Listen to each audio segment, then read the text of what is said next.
Formula নিয়ে আলোচনা করব আজকে আমাদের। আপনার এক্সেলের যে গুরুত্বপূর্ণ ফর্মুলাগুলো হবে, যারা এই বিষয়গুলো সম্পর্কে আগে জানেন না তাদের জন্য এটা খুবই হেল্পফুল হবে, কারণ এই ফর্মুলাগুলো খুবই ইম্পর্টেন্ট। প্রত্যেকটি চাকরি ক্ষেত্রে বলেন বা স্কুলের ক্ষেত্রে বলেন বা আপনি যে কোনো জায়গায় গিয়ে ইন্টারভিউ দেন, এই ফর্মুলাগুলোই মূলত কাজে লাগে। ঠিক আছে, তো আমি খুবই সিম্পল ভাবে, খুব ইজিলি ভাবে আপনাদেরকে বোঝানোর চেষ্টা করব। প্রথমে আমি এখানে দেখুন, আমি কয়েকটা ফর্মুলা লিখিয়ে রাখছি, যেমন সাম, কাউন্ট, কাউন্টে, count blank, average, minimum, maximum, len, trim. ঠিক আছে, আমি শুরু করি, বেশি দেরি করবো না। তো আমি এখানে কয়েকটা সংখ্যা লিখছি, নিউমেরিক সংখ্যা লিখে রাখছি, যেমন 5, 8, 7, 10, 2 এরকম লিখে রাখছি। ঠিক আছে, তো যাই হোক, প্রথমে আমি সাম দিয়ে শুরু করি। সাম, সামের ফর্মুলাটা একদম ইজিলি করে যদি আপনি সাম লিখেন, লেখার সাথে সাথে এখানে আসবে। তাই আপনি প্রথম ইয়েতে ক্লিক করার পরে নেক্সট আপনি একটা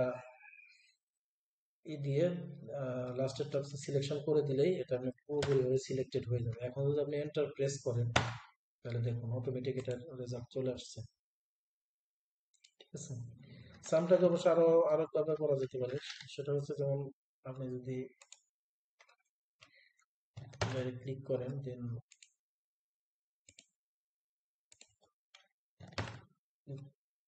এটা একটু ঝামেলাপূর্ণ, আসলে সহজ উপায় হচ্ছে এটাই, করলেও একই রেজাল্ট আসবে। ঠিক আছে, তো সামের বিষয়টা হচ্ছে এটা একই রকম ভাবে প্লাস, আমরা যেটা প্লাস করছি এটাকে মাইনাস করা যাবে। যাই হোক, আমি আরেকটা জিনিস দেখাবো, সেটা হচ্ছে কাউন্ট। কাউন্টের ক্ষেত্রে একটা বিষয় বলি, কাউন্টের ক্ষেত্রে আপনি আপনি যদি এখানে মানে কোনো শব্দ লেখেন, ধরেন আপনি এখানে যদি নিউমেরিক আছে সব, এটা সংখ্যা আছে সবগুলো, এখানে যদি আপনি আহ, একটা লেখেন, লেটার লেখেন, তাহলে সেক্ষেত্রে ওটাকে কাউন্ট করবে না। ঠিক আছে, যেমন ইকুয়াল টু যদি আপনি কাউন্ট দেন, সেক্ষেত্রে দেখেন কাউন্ট দেওয়ার পরে একই রকম ভাবে এ এস টু লাস্টের 5 নাম্বার যদি আপনি দেন, এখানে চারটা, মানে চারটা আসছে। এর কারণ কি? কারণ হচ্ছে এখানে একটা এ আছে, যেটা নিউমেরিক না এবং এটাকে কাউন্ট করতেছে না। বাট এই প্রবলেমটা সলভ হবে আপনি যদি একই ফর্মুলা কাউন্ট এ দিয়ে করেন। সেক্ষেত্রে দেখেন, এখানে যদি আপনি কাউন্ট কাউন্টে কাউন্টে ফর্মুলা যদি ইউজ করেন, সেক্ষেত্রে দেখেন এটা এই প্রবলেমটা থাকবে না। ঠিক আছে, টু পাঁচ যদি আমরা দিই, দেখেন এখানে 5টি চলে আসছে। এর মানে কি? এর মানে হচ্ছে কাউন্ট এ এবং কাউন্টের মধ্যে একটাই তফাৎ, সেটা হচ্ছে কাউন্ট এ সবকিছুই আপনার ডিটেক্ট করে, সব অক্ষরই মানে করতে পারে।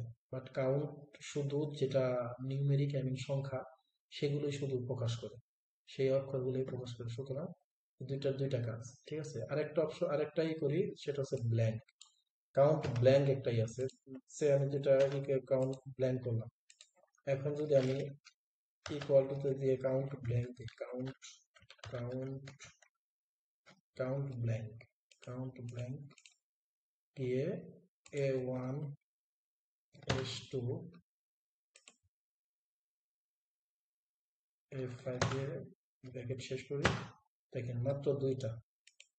ঠিক আছে, অর্থাৎ এখানে যে ব্ল্যাঙ্ক আছে, এই দুইটা ব্ল্যাঙ্ক আছে, এই ব্ল্যাঙ্ক দুটোই এখানে মানে শো করতেছে। ঠিক আছে, এরপরে একটা অপশন, এরপর আমরা যেটা করবো সেটা হচ্ছে এভারেজ। ঠিক আছে, আমরা এভারেজ বের করবো। এভারেজ বের করার নিয়মটা কি?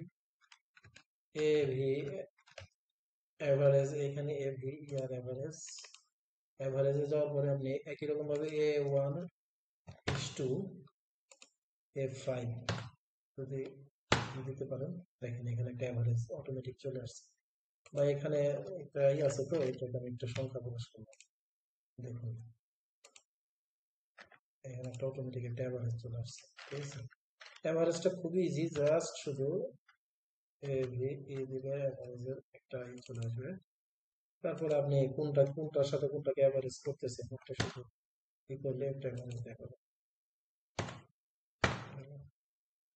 এরপরে আছে, এরপর একটা হচ্ছে মিনিমাম এবং ম্যাক্সিমাম। ঠিক আছে, মিনিমাম এবং ম্যাক্সিমাম একদম ইজি। এখানে সর্বনিম্ন সংখ্যা এবং সর্বোচ্চ সংখ্যা এটা প্রকাশ করার জন্য ব্যবহার করা হয় মিনিমাম এবং ম্যাক্সিমাম। আমি প্রথমে মিনিমাম এবং দিলাম টু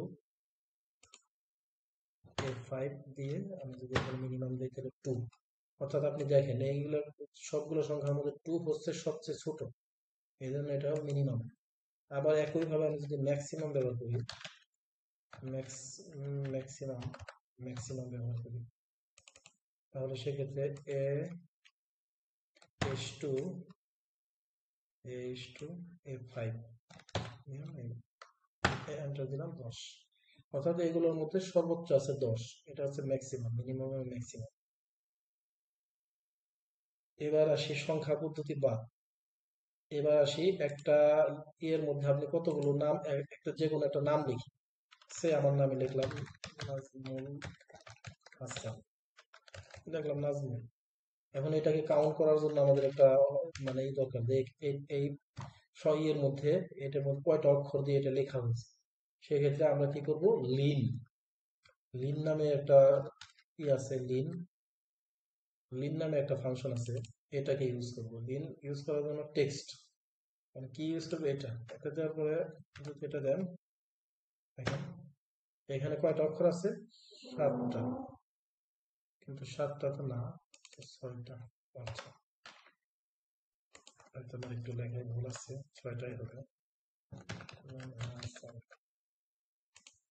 আচ্ছা 5টা, ঠিক আছে, 5টা চলে আসছে। লিন লিন হচ্ছে সংখ্যাগুলোরে বা লেখা ক্যারেক্টার গুলারে কাউন্ট করে লিন।